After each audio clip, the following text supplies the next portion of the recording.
নমস্কার বন্ধুরা, চলে এসেছি কাতলা মাছের হালকা পাতলা ঝোলের রেসিপি নিয়ে। দেখো বন্ধুরা, কড়াতে তেল দিয়ে দিয়েছি, সর্ষের তেলই দিয়েছি। তো তেলটা গরম হয়ে গেছে, এখন আমি দিয়ে দিচ্ছি মাছগুলো। কাতলা মাছ, তো লেজটা দেখো একটু বড় করে কেটেছি, কারণ আমি লেজ ভাজা খেতে ভীষণ ভালোবাসি। মানে মাছের লেজ খেতে আমার ভীষণ ভালো লাগে। তো যাই হোক, মাছগুলো এখন দিয়ে দিয়েছি। এবার মাছগুলো একটু ভেজে নিতে হবে। বেশি কড়া করে ভাজবো না, যেহেতু টাটকা জ্যান্ত মাছ, তো একটু হালকা লাল লাল করে ভেজে নিচ্ছি মাছগুলো।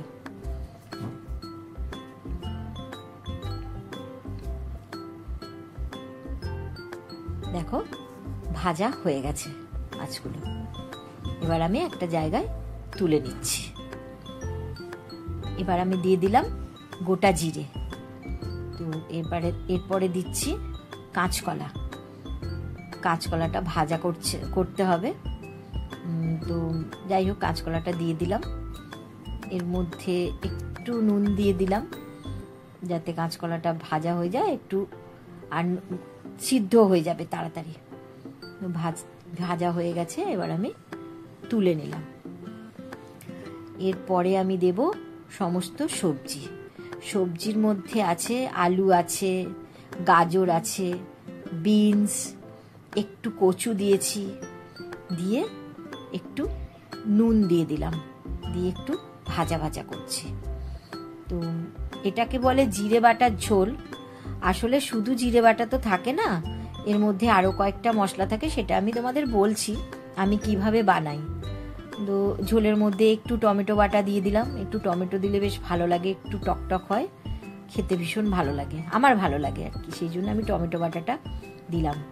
এবার দেখো মশলাটা আমি আগে ভিজিয়ে রেখেছিলাম। মশলার মধ্যে ছিল জিরে গুঁড়ো, ধনে গুঁড়ো আর গোটা গোলমরিচের গুঁড়ো। এগুলো আমি বাটিনি, এগুলো আমি গুঁড়ো মশলাই ব্যবহার করেছি। বেটে দিলে কিন্তু টেস্ট আরো বেশি ভালো হয়। তো মশলা দিয়ে কষিয়ে নিলাম। নেওয়ার পরে মশলার ওই বাটিটা ধুয়ে একটু জল দিয়ে দিলাম, যাতে সবজিগুলো সিদ্ধ হয়ে যায়, তার জন্য একটু ঢাকা দিয়ে দিলাম। তো কিছুক্ষণ পরে ঢাকাটা খুললাম, দেখো জলটা শুকিয়ে গেছে, একটু তেল বেরিয়ে গেছে, আর সবজিগুলো একটু সিদ্ধ হয়ে গেছে।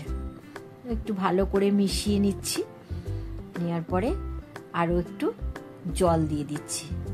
জলটা দিয়ে ভালো করে মিশিয়ে নিলাম। নেওয়ার পরে জলটা ফুটতে দেব, কারণ ঝোল। তো ঢাকা দিয়ে দিলাম। ঢাকা দিয়ে কিছুক্ষণ পর খুলে নিলাম, নিয়ে আবার একটু নাড়াচাড়া করে নিলাম, কারণ ওর মধ্যে যে কচুগুলো ছিল সেগুলো একটু শক্ত ছিল, তো সেই জন্য একটু জল দিয়েছিলাম। তো আবার একটু জল দিয়ে দিলাম। দিয়ে এবার আমি যতটা ঝোল লাগবে সেই অনুযায়ী জল দিতে হবে। তো আমরা যেহেতু দুজন খাবো, সেরকমই জল দিলাম। দিয়ে দিলাম কাঁচকলাগুলো। দেওয়ার পরে ফুটে যাওয়ার পরে এবার দেব মাছগুলো। দেখো ঝোলটা ফুটছে, আমি মাছগুলো দিয়ে দিচ্ছি। দিয়ে মাছগুলো ভালো করে ফুটে যাবে, তারপরে নামাতে হবে। মাছগুলো একটু ভালো করে উল্টে পাল্টে দিচ্ছি, তাতে মাছগুলো একটু নরম হয়ে যাবে। দিয়ে ভালো করে ফুটতে দেব। এর মধ্যে আমি একটু নুনটা চেক করে নিয়েছিলাম, একটু নুনও দিয়ে দিয়েছি, সেটা আর দেখানো হয়নি। তো দেখো বন্ধুরা, ঝোলটা ফুটছে। ঝোল ফুটলে কি সুন্দর লাগে, দেখো বেশ ফোটে, আমার খুব ভালো লাগে দেখতে। আর মোটামুটি রেডি হয়ে গেছে। দুটো কাঁচা লঙ্কাও দিয়ে দিয়েছিলাম, কারণ এই ঝোল তো বেশি ঝাল হবে না, হালকা পাতলাই হবে। তো এখন আমার রান্নাটা কমপ্লিট। এটা ঝোলটা এরকম দেখতে হয়েছে। তো বন্ধুরা, তোমরা একটু ট্রাই করে দেখো তো কেমন খেতে হয়, অবশ্যই আমাকে কমেন্টে জানিও।